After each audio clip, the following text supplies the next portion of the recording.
Assalamualaikum warahmatullahi wabarakatuh.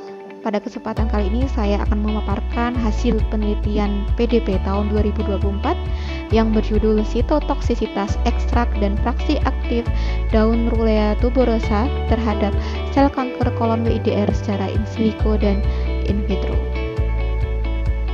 Perkenalkan, nama saya Sofiatul Fajriah sebagai ketua peneliti dan teman saya Erni Anikasari sebagai anggota peneliti. Yang melatar belakangi penelitian kami adalah kanker kolorektal merupakan keganasan ketiga terbanyak di dunia. Kemudian di Indonesia insidennya adalah 12,8 per 100.000 penduduk usia dewasa dengan tingkat kematian 9,5% dari seluruh kasus kanker. Dan kanker kolorektal ini menempati urutan ketiga di Indonesia. Kanker kolorektal adalah salah satu kanker paling sering ditemukan di Indonesia.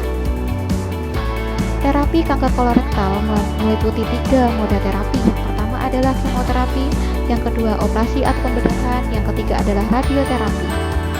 Dalam penelitian kami akan mencari pengobatan alternatif, yaitu pengobatan herbal pada tanaman obat berkhasiat, salah satunya adalah Rulea tuberosa. Tanaman Rulea tuberosa atau yang disebut dengan tanaman kletekan mengandung alkaloid, flavonoid, karotenoid, fenol, dan saponin.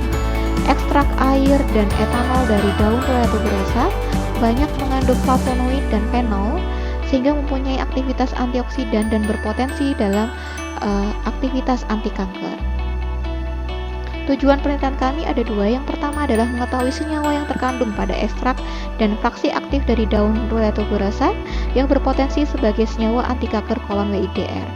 Yang kedua adalah mengetahui aktivitas dari ekstrak dan fraksi aktif daun Rulea tuberosa dalam menghambat pertumbuhan sel kanker kolon WIDR.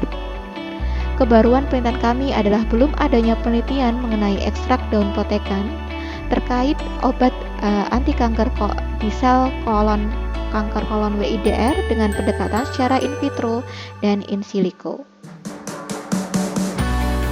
Hasil penelitian kami menunjukkan bahwa pada ekstrak etanol dan ketiga fraksinya mengandung fenol dan mengandung flavonoid.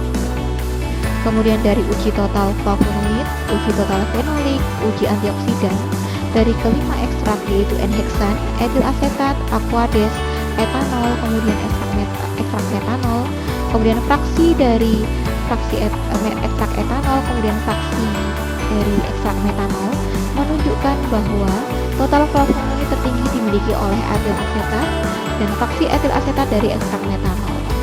Total fenolik paling besar dimiliki oleh ekstrak etil asetat dan fraksi metanol dari ekstrak etanol.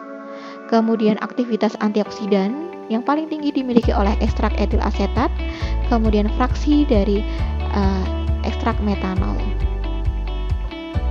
Kemudian uji anti kanker pada sel kolon WIDR ditemukan bahwa fraksi etil asetat dari ekstrak etanol mempunyai aktivitas anti kanker pada sel kolon WIDR yang mempunyai nilai IC50 sebesar 274,33 mikrogram per mili. Kemudian fraksi etil asetat dari ekstrak etanol dianalisa menggunakan GC-MS. Kemudian senyawa yang ditemukan di GC-MS tersebut kemudian diujikan di in silico pada kedua reseptor. Reseptor yang pertama adalah IKK beta kinase atau IKK, di mana senyawa BUFA 20,22 dienoid 14 hidroksi 3-okso 5 beta memiliki binding afinitas yang lebih besar daripada doxorubicin. Kemudian pada reseptor yang kedua yaitu vascular endothelial growth factor atau VEGF, di mana BUFA 20,22 dienoid 14 hidroksi 3-okso 5 beta memiliki binding afinitas yang lebih besar daripada doxorubicin. Sehingga dari hasil in silico tersebut fraksi dari etil asetat mempunyai potensi aktivitas menghambat angiogenesis dan memicu apoptosis dari sel kanker. Luaran dari penelitian kami sudah dipublikasikan di Research Journal of Pharmacy Technology Terindex Scopus Q2 dan kami sudah mendapatkan LOA Acceptance of Manuscript yang dimana akan dipublikasikan pada tahun 2025 volume ke-18. Terima kasih atas kesempatan yang diberikan. Wassalamualaikum warahmatullahi wabarakatuh.